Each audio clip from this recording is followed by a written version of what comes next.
साथियों, आप सभी का विजन जैन प्लेटफॉर्म पर स्वागत है। इस वीडियो में हम लोग गुप्तोत्तर काल अर्थात गुप्त काल के पतन के बाद जो भारत में विभिन्न इलाकों में जिन वंशों या राजाओं का राज्य स्थापित होता है उनके बारे में यहाँ पर हम लोग बात करेंगे। तो इसको प्रारंभ करते हैं। अब गुप्तोत्तर काल में हम इसको दो पार्ट में बांट सकते हैं। पहला है गुप्तोत्तरकालीन उत्तर भारत और उसके बाद दक्षिण भारत। तो सबसे पहले हम लोग उत्तर भारत के विभिन्न स्थलों पर जो नए वंश स्थापित हुए उनके बारे में बात करते हैं।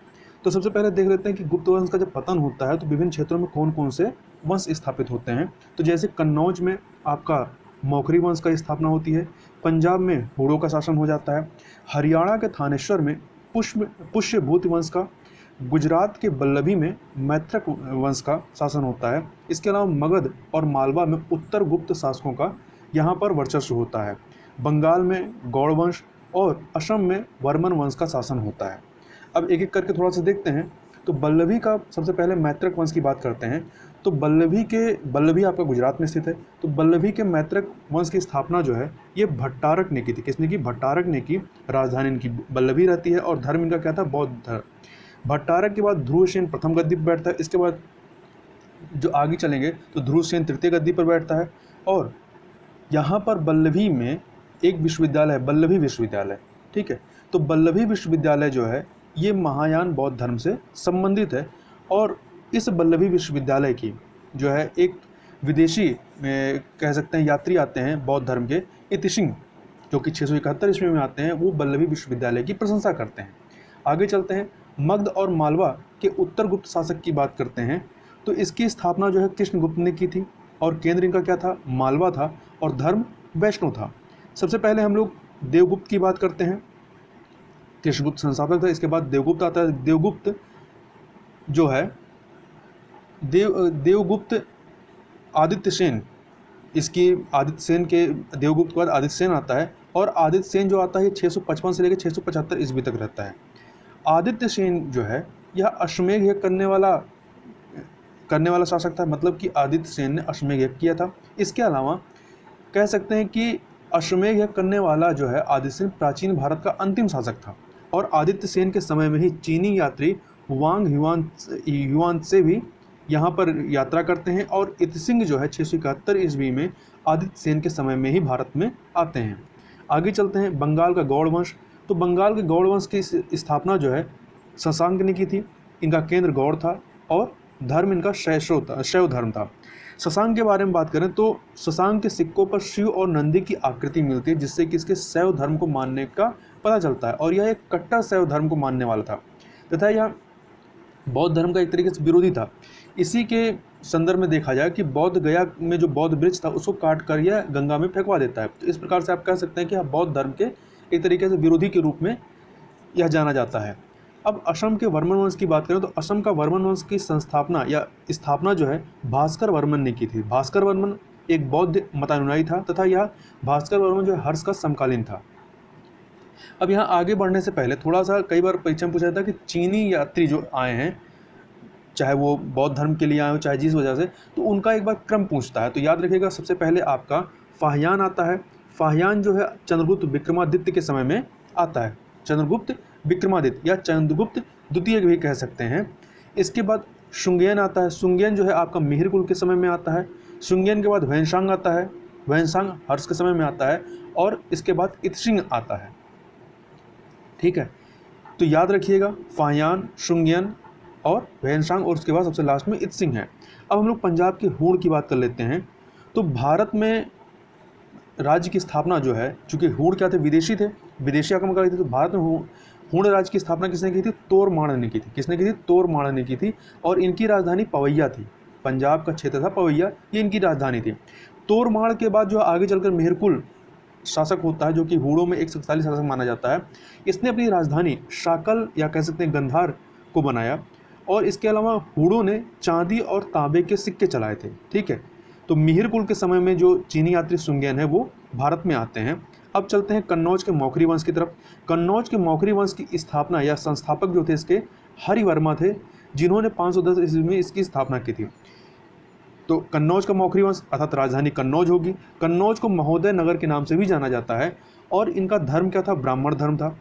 और कन्नौज के मौखरी वंश के बारे में जो जानकारी हमें मिलती है, जानकारी का स्रोत जो है वो बाणभट्ट की हर्षचरित नामक जो पुस्तक है उससे, और हरहा अभिलेख जो कि बाराबंकी में है इससे। इसके अलावा जो फैजाबाद के भिटौरा में मौखरी मुद्राएं मिलती हैं उनसे भी मौखरी वंश की जानकारी मिलती है। इसके अलावा इसमें जो विभिन्न राजा होते हैं तो इसमें आगे चल के हरिवर्मा है, आदित्य वर्मा है, ईशान वर्मा, सर्व वर्मा, अवंती वर्मा, गृह वर्मा, ये सब आपके मौखरी वंश के ही क्या थे, राजा थे। आगे चलते हैं, थानेश्वर के पुष्यभूत वंश के बारे में बात करें तो थानेश्वर के पुष्यभूत वंश की स्थापना जो है पुष्यभूत ने की थी, पुष्यभूत ने की थी। इनकी प्रारंभिक राजधानी थानेश्वर थी और बाद में इनकी जो राजधानी होती है वो कन्नौज हो जाती है। इनमें जो राजा होते हैं उनको ये देखें तो पुष्यभूत के बाद आगे चल के नरवर्धन है, फिर राजवर्धन, फिर आदित्यवर्धन, फिर प्रभाकर वर्धन, और प्रभाकर वर्धन के 3 बच्चे होते हैं। एक राजवर्धन सबसे बड़ा लड़का, और राजश्री पुत्री थी, और हर्षवर्धन, तो 2 पुत्र राजवर्धन और हर्षवर्धन और 1 पुत्री राजश्री। तो प्रभाकर वर्धन के बाद जो राजा बनता है वो राजवर्धन बनता है। इसकी उपाधि क्या थी, परम सौगोत की उपाधि थी, परम सौगोत की उपाधि। और राजवर्धन की मृत्यु के बाद जो है हर्षवर्धन गद्दी पर बैठता है, 606 ईस्वी में बैठता है और 647 ईस्वी तक यह राज करता है। जब यह 606 ईस्वी में गद्दी पर बैठता है तो 606 ईस्वी को हर्ष संवत के नाम से जाना जाता है। मतलब हर्ष संवत आपका कब से प्रारंभ था, 606 ईस्वी से, जो कि हर्षवर्धन के राजगद्दी पर बैठने का काल है, मतलब समय है। तथा हर्षवर्धन के जो इन्होंने जो विभिन्न विजयें की हैं उन विजयों के बारे में जो जानकारी हमें मिलती है वो बाणभट्ट के हर्षचरित से, और जो ह्वेनसांग जो तीर्थयात्री, चीनी तीर्थयात्री भारत आता है, उसके वर्णन से हमें हर्षवर्धन के जो विभिन्न विजय हैं उसके बारे में जानकारी मिलती है। परंतु बहुत कई महत्वपूर्ण स्थलों पर हर्षचरित और हर्षचरित जो है बाणभट्ट की जो हर्षचरित है उसमें और ह्वेनसांग के वर्णनों में कुछ जानकारियाँ नहीं मिलती हैं। जैसे कि वातापी के चालुक्य नरेश पुलकेशिन द्वितीय से जो युद्ध होता है उसका वर्णन आपको ह्वेनसांग का जो वर्णन है उसमें मिलता है, ना ही हर्षचरित में मिलता है। इसके अलावा याद रखिएगा वातापी के चालुक्य पुलकेशिन द्वितीय, तो कंफ्यूज मत होइएगा, पुलकेशिन प्रथम है कि द्वितीय, तो पुलकेशिन द्वितीय से युद्ध होता है नर्मदा नदी के तट पर। और इस युद्ध के बारे में जो जानकारी मिलती है वो पुलकेशिन द्वितीय के राजकवि रविकीर्ति के एहोल प्रशस्ते मिलती है। किससे मिलती है, रविकीर्ति के एहोल प्रशस्ते मिलती है। जो एहोल प्रशस्त है कहाँ पर, कर्नाटक में, चंपू शैली में, मतलब गद्य पद्य दोनों शैली में है, और यह संस्कृत भाषा में लिखी गई है। ठीक है, इसमें जो है आपका ये जो पुलकेशिन द्वितीय रहता है यह हर्ष को पराजित करता है। और एक चीज़ और याद रखिए कि चंपू शैली की यदि पहली पुस्तक की बात किया जाए तो यजुर्वेद जो है यह चंपू शैली की पहली पुस्तक है। चंपू शैली का मतलब होता है इसमें गद्य और पद्य दोनों शैलियों का इस्तेमाल किया जाता है। तथा हर्ष जो था, हर्ष कह सकते हैं एक तरीके से विद्वान भी था। हर्ष की कई सारी रचनाएं हैं जो उन्होंने संस्कृत में लिखी, तो इनकी 3 प्रमुख रचनाएं जो कि संस्कृत में थी, प्रियदर्शिका, नागानंद, रत्नावली। तो याद रखिएगा प्रियदर्शिका, नागानंद, रत्नावली, ये तीनों ही हर्ष की रचनाएं हैं संस्कृत में। इसके अलावा हर्ष के दरबार में कई सारे विद्वान थे, जैसे कि बाणभट्ट जो कि इनका जन्म पटना में होता है, और इन्होंने हर्षचरित नामक पुस्तक और कादम्बरी नामक पुस्तक को लिखा। हर्षचरित में जो है हर्ष के जो प्रारंभिक जीवन और जो उनके विजयें हुई हैं उनके बारे में जानकारी मिलती है। इसके अलावा अन्य विद्वान थे मयूर ने सूर्य शतक या मयूर शतक नामक पुस्तक लिखी। चूँकि इनको एक बीमारी हो गई थी सूर्य की उपासना में, इन्होंने सूर्य शतक नामक पुस्तक लिखी थी। जयसेन, हरिदंत, ये भी कह सकते हैं हर्ष के दरबार से संबंधित विद्वान थे। इसके अलावा ह्वेनसांग भी हर्ष से ही संबंधित रहे, क्योंकि हर्ष के समय में ही यह चीनी यात्री भारत आता है। ह्वेनसांग जो भारत में रहता 629 से 45 तक। ह्वेनसांग के अन्य नामों की बात करें तो युआन चांग और स्वान चांग के नाम से भी यह जाना जाते हैं। इनकी उपाधियों की बात करें तो इन्हें यात्रियों में राजकुमार और शाक्य मुनि भी कहा जाता है। और ह्वेनसांग ने भारत का वर्णन जो है अपनी आत्मकथा शियुकी में इनतू नाम से किया। किस नाम से भारत का वर्णन किया है, तो याद रखिएगा इनतू नाम से किया है। किसमें, अपनी आत्मकथा शियुकी में। और जो ये आपका कह सकते हैं ह्वेनसांग है भारत में जब आता है तो यह विभिन्न राजाओं के दरबारों में जाता है, जैसे कि हर्ष के दरबार में, गौड़ शासक शशांक के दरबार में, पल्लव शासक नरसिंह वर्मन के दरबार में भी यह जाता है। और इसके अलावा चालुक्य शासक पुलकेशिन द्वितीय के दरबार में भी यह जाता है। तो हर्ष, शशांक, नरसिंह वर्मन, पुलकेशिन द्वितीय, इन सभी के दरबारों में जो है ह्वेनसांग भ्रमण करते हैं। और हर्ष का जो उल्लेख है, हर्ष का उल्लेख जो है ये शिलादित्य नाम से एवं इनकी जाति, ये ह्वेनसांग ने जो उल्लेख किया हर्ष के बारे में शिलादित्य नाम से किया है। और इनकी जाति जो है फैरो बताइए, फैरो मतलब वैश्य बताई है। इसके अलावा वेनसांग के वर्णन में आप देखेंगे तो शूद्रों को कृषक कहा गया है। इसके अलावा पाटलिपुत्र की पतनावस्था का उल्लेख भी वेनसांग करते हैं, और सिंचाई के एक नए साधन घट यंत्र अर्थात जिसे रहट के नाम से भी जानते हैं, इसका भी वर्णन इनके द्वारा किया गया है। इसके अलावा नालंदा विश्वविद्यालय, कन्नौज की सभा और प्रयाग की महामोच परिषद का भी वर्णन इनके द्वारा किया गया है। कन्नौज की जो सभा है इसका अध्यक्ष हर्ष के द्वारा वेनसांग को ही बनाया जाता है, जिसका वहाँ के जो ब्राह्मण होते हैं वो काफ़ी विरोध करते हैं और वो पंडाल में आग लगा देते हैं, जिससे कई लोग मारे जाते हैं। तो जिससे नाराज होकर के हर्ष जो है कई सारे ब्राह्मणों को मृत्युदंड की सजा देता है। आगे चलते हैं। 1203 में एक चीज़ याद रखिए, 1203 में जो है तुर्की आक्रमणकारी बख्तियार खिलजी ने नालंदा और विक्रमशिला विश्वविद्यालय को नष्ट किया था। ठीक है, तो किसने नष्ट किया था यह याद रखिएगा। और ये जो प्रयाग की महामोच परिषद होती थी तो हर्ष क्या था कि हर 5 वर्ष बाद प्रयाग में आकर के वो अपना समस्त जो भी धन संपदा था उसका वो दान करता था। तो इस समय जब आपका कह सकते हैं वेनसांग आता है, इस समय यह आपका प्रयाग की 6ठी महामोच परिषद थी। आगे चलते हैं। अब हम लोग बात कर लेते हैं गुप्तोत्तरकालीन दक्षिण भारत की। तो दक्षिण भारत में देखें, इस समय गुप्तोत्तर काल में 2 महत्वपूर्ण वंश थे। पहला था वातापी के पश्चिमी चालुक्य, दूसरा था कांची के पल्लव। और इन दोनों ही वंशों में जो है एक विवाद था, किसको लेकर? कृष्णा और तुंगभद्रा नदी के बीच में स्थित जो रायचूर दोआब था उसको लेकर, क्योंकि रायचूर दोआब जो था काफ़ी उपजाऊ था, काफ़ी उपजाऊ जमीन थी। इसी को लेकर के वातापी के पश्चिमी चालुक्य और कांची के पल्लवों के मध्य विवाद चलता है। अब एक एक करके हम लोग देखते हैं। वातापी के पश्चिमी चालुक्य की बात करें तो इसकी स्थापना या संस्थापक कौन थे? जयसिंह थे।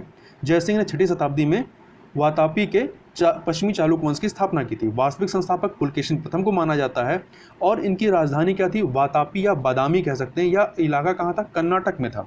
और इनका धर्म कहेंगे तो शैव धर्म था। अब आगे चल करके पुलकेशिन प्रथम आते हैं, फिर आगे चल के पुलकेशिन द्वितीय आते हैं। पुलकेशिन द्वितीय के पहले जो है महेंद्र वर्मन आते हैं। पुलकेशिन द्वितीय के पहले आप देखेंगे महेंद्र वर्मन आते हैं। नहीं, गलत हो गया। पुलकेशिन प्रथम है, इसके बाद आपका आगे चल के पुलकेशिन द्वितीय आएंगे। पुलकेशिन द्वितीय का जो समय है वो 611 से 642 ईस्वी तक है। इनकी उपाधियों की बात करें तो इन्होंने परमेश्वर क्यों यह उपाधि धारण की थी? तो हर्ष को पराजित करने के उपलक्ष्य में इन्होंने परमेश्वर की उपाधि धारण की थी। इसके अलावा सत्याश्रय और पृथ्वी बल्लभ महाराज, बल्लभ का मतलब राजा होता है, तो पृथ्वी बल्लभ महाराज की उपाधि धारण की थी। और पुलकेशिन द्वितीय के बारे में जो जानकारी हमें मिलती है वो इनके राजकवि रविकीर द्वारा संस्कृत भाषा और चंपू शैली में लिखित एहोल प्रशस्ति से मिलती है। और एक चीज़ याद रखिएगा, जो एहोल प्रशस्ति है इसमें रामायण, महाभारत और कालिदास का भी उल्लेख किया गया है। इसके अलावा इसी एहोल प्रशस्ति में जो है आपका हर्ष के साथ जो इनका युद्ध होता है उसके बारे में भी जानकारी मिलती है। तो उत्तर में नर्मदा नदी के तट पर उत्तरापथनाथ हर्ष की सेना से इनका मुकाबला होता है और हर्ष को ये पराजित करते हैं।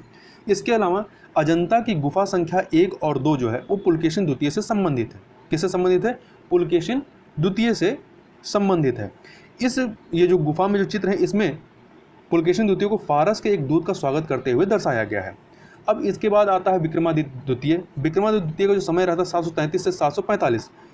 विक्रमादित्य द्वितीय के समय में अरबों ने दक्षिण भारत पर आक्रमण किया था और विक्रमादित्य द्वितीय के भतीजे पुलकेशिन ने अरबों को पराजित किया था। इसके द्वारा मतलब विक्रमादित्य द्वितीय के द्वारा अपने भतीजे को अवनी जनाशय का मतलब था पृथ्वी, तो अवनी जनाशय की उपाधि दी गई थी। और विक्रमादित्य द्वितीय की जो है 2 महारानियां थीं, एक थी त्रैलोक देवी और दूसरी लोक महादेवी। त्रिलोक देवी ने शिव का त्रिलोकेश्वर मंदिर की स्थापना कराई तथा लोक महादेवी ने कर्नाटक में विरूपाक्ष महादेव का मंदिर की स्थापना कराई। और यह भी याद रखिएगा, यह कहा जाता है कि चालुक्यों की रानियां जो हैं प्रशासनिक कार्यों में भाग लेती थी। तो किसकी रानियां लेती थी? तो चालुक्यों की रानियां प्रशासनिक कार्यों में भाग लेती थी। इसके अलावा अंतिम शासक जो था इस वंश का वो कीर्तिवर्मन द्वितीय था। तो कीर्तिवर्मन द्वितीय को उसके सामंत दंती दुर्ग ने पराजित कर राष्ट्रकूट वंश की स्थापना की थी। अब हम लोग दूसरा जो वंश है कांची के पल्लव, इनकी बात कर लेते हैं। तो कांची के पल्लव की वंश की स्थापना जो है सिंह विष्णु ने की थी। किसने की थी? सिंह विष्णु ने की थी 6ठी शताब्दी में। और इनकी राजधानी क्या थी? इनकी राजधानी कांची थी और सांस्कृतिक राजधानी महाबलीपुरम या मामल्लपुरम थी। इसके अलावा इनकी जो भाषा थी वो तमिल और संस्कृत थी। धर्म इनका वैष्णव वैष्णव को ही मानते थे, जो अलवार संत होते हैं वो वैष्णव धर्म के मानने वाले थे, और जो नयनार संत होते हैं वो शैव धर्म। तो वैष्णव और शैव दोनों ही धर्मों से ये संबंधित थे।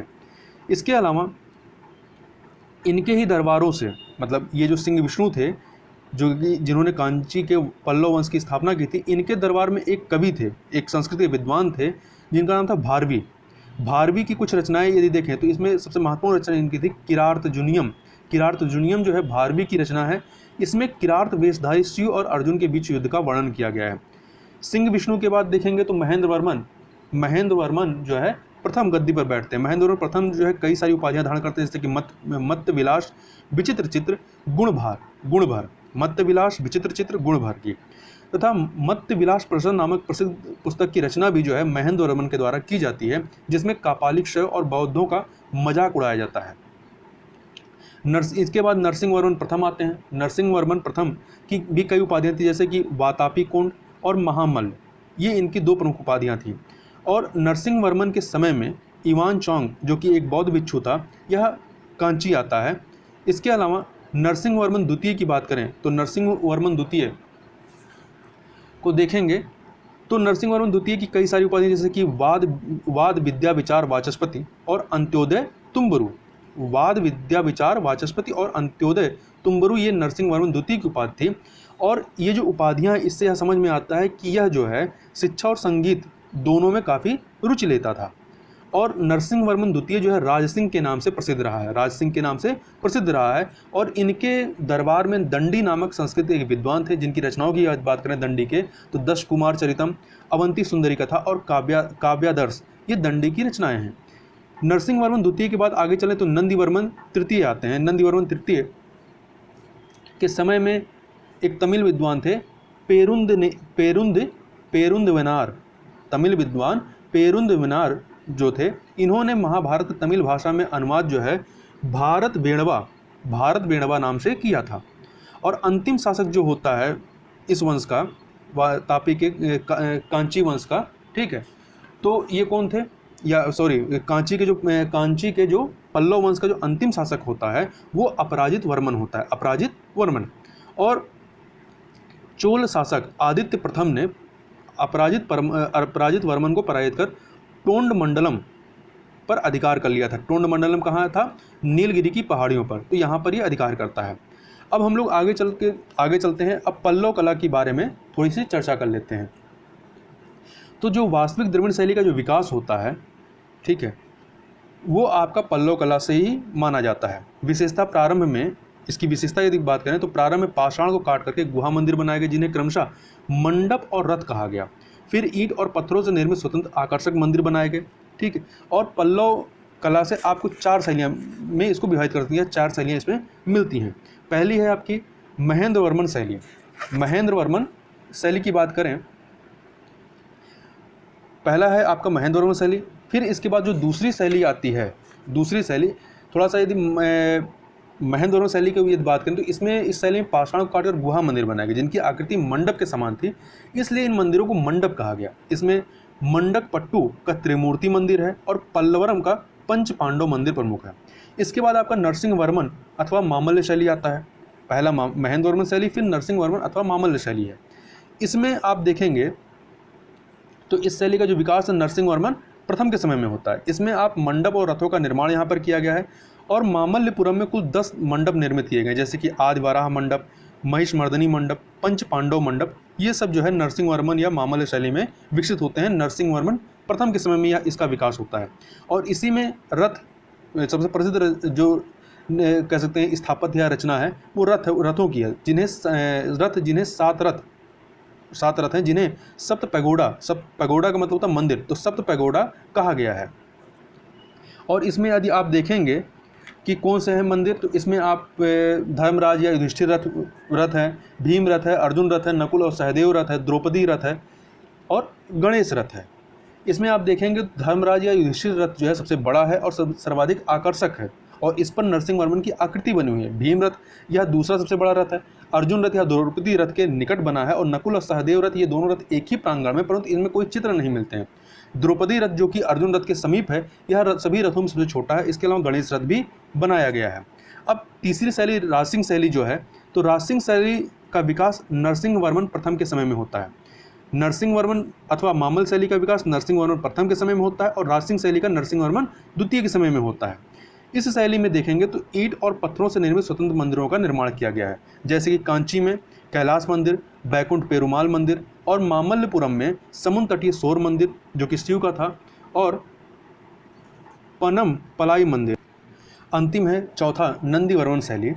तो इसमें क्या है, छोटे किंतु आकर्षक मंदिरों का निर्माण किया गया और ये मंदिर जो है ईंट और पत्थरों से निर्मित थे। इसके उदाहरण के तौर पर देख सकते हैं कांची का मुक्तेश्वर या मातंगेश्वर मंदिर, ये दोनों ही आपके नंदीवर्मन शैली से संबंधित है। तो इस प्रकार से 4 शैलियाँ थीं।